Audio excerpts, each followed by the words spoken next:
Ну вот мы добрались до кирхи в поселке Тростники.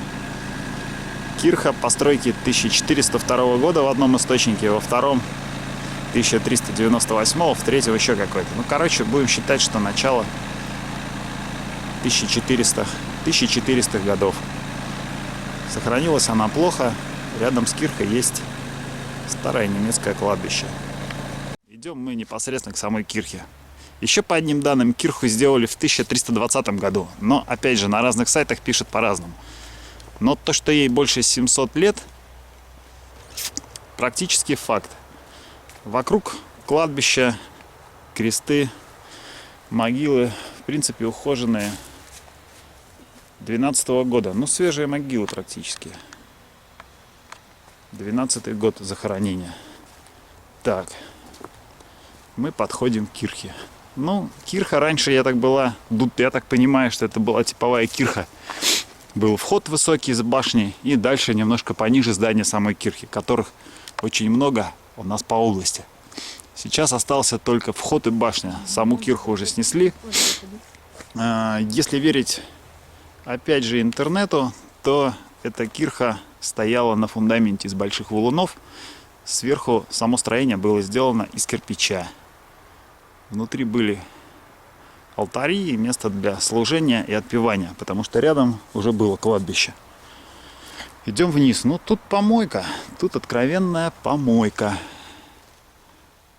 Хотя кирха, в принципе, даже штукатурка еще не отвалилась. Вон какие-то немецкие штуки видны. Ну, не немецкие, не фашистские в смысле, а немецкого изготовления. Изделия какие-то закладные. Что-то там раньше висело, было закреплено на них. Вот еще одна. Так. Вокруг кирхи помойка. Сейчас эта кирха принадлежит РПЦ, как и основная масса всех кирх, которые находятся на территории бывшей Восточной Пруссии. Так, и чтобы было хорошо видно, вот непосредственно вход в кирху, каким он был раньше. Это центральный вход. Поднимаем выше. Ну, тут кто-то уже что-то написал. Красавчики, молодцы. И упираемся практически в потолок. Вот сохранилась с этой стороны часть такая пристройки и такая же с той. Идем внутрь, смотрим, что там. Вот. Возвращаясь к РПЦ. То, что тут помойка, РПЦ никак не реагирует и не объясняет. Ну, помойка и помойка. Внутри что-то насыпано. Честно говоря, особо шариться здесь стрёмно, потому что в любой момент у меня ощущение, что может что-то упасть. В интернете много пишет, что тут валяются кости и черепа. Ничего я тут не вижу, никаких костей, ни черепов. Вижу только обычные внутренности старого немецкого здания. На потолке у нас такая картина. Ходить тут стрёмно. Что-то может грохнуться в любой момент. Здание сохранилось нормально. Боев в этом месте, в этой части не было. Здание разрушается.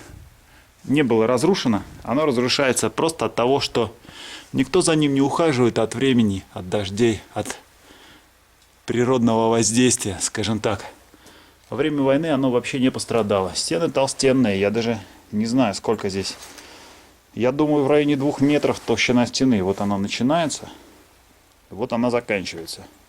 Братья немцы не экономили на этом деле. Вот выделаны окна.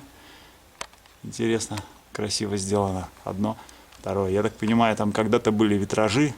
Вот там еще третий витраж. Не знаю, возьмет? Возьмет, наверное, да. Когда-то тут были витражи. Так, и мы, если бы это здание было сейчас, зашли внутрь самой церкви. Вот внутри у нас есть такой кусок стены.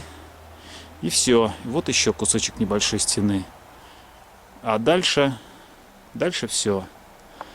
Дальше помойка, венки. Растут деревья. Какие-то... В общем, кладбище. Все, что может валяться, быть ненужным на кладбище, все здесь и валяется. Где-то оно длиной, я думаю, было метров до Ну, от 50 до 70 в ту сторону. Ну, а сейчас особо уже не раз. И теперь покажу вам эту кирху, если бы мы находились внутри нее. То есть теоретически, когда эта кирха была кирхой, мы стоим в зале и смотрим на вход изнутри. Вот так она выглядит. Есть кусок стены у нас. Причем кусок стены можно видеть, что кирпич-кирпич, в центре булыжники большие забетонированы, и дальше опять кирпич. И так по всей площади это видно как здесь, так и было видно внутри на входе. Там тоже кирпичи были разбиты в разрезе. Кладки были видны тоже большие вот эти вставки кирпича. Вот большой пролом в стене, уходящий наверх до самого окошка. И дальше окошко. Такие же закладные детали вон есть, как там. Наверное, что-то в них фиксировалось, какие-то подвесные конструкции. И вот верхушка. Это уже, не знаю, были у них там колокола, не были, или что-то там другое были. Не могу сказать. Так она выглядит изнутри. Вот. Вокруг, с этой стороны у нас дорога, там ездят автомобили, и со всех сторон тут захоронение. Покажем ее еще немножко сбоку, со стороны, вот отсюда. Сверху вот видно были, так понимаю, часы на многих кирхах были часы. Вот осталось что-то.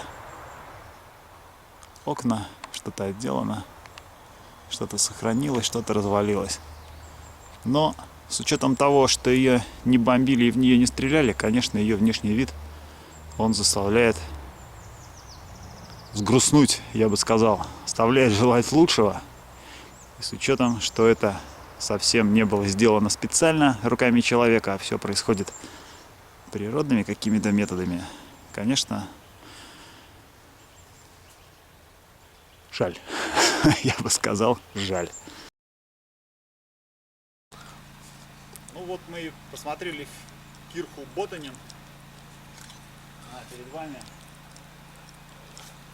Даже не знаю, что сказать.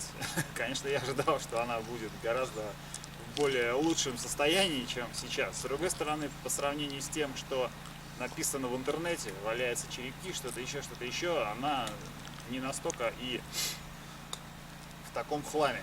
Просто то, что она убита сама, это одно, а то, что про нее пишет, что здесь такое свинство и валяются человечьи черепа, это совсем другое. Это не соответствует действительности. Ну, кладбище старое, колхозное, скажем так, кладбище. Ничего такого сверхвыдающегося и мега ужасного я тут не увидел. Вот кирха, вот крест. В следующий раз поедем смотреть что-то другое. Надеюсь, всем понравилось.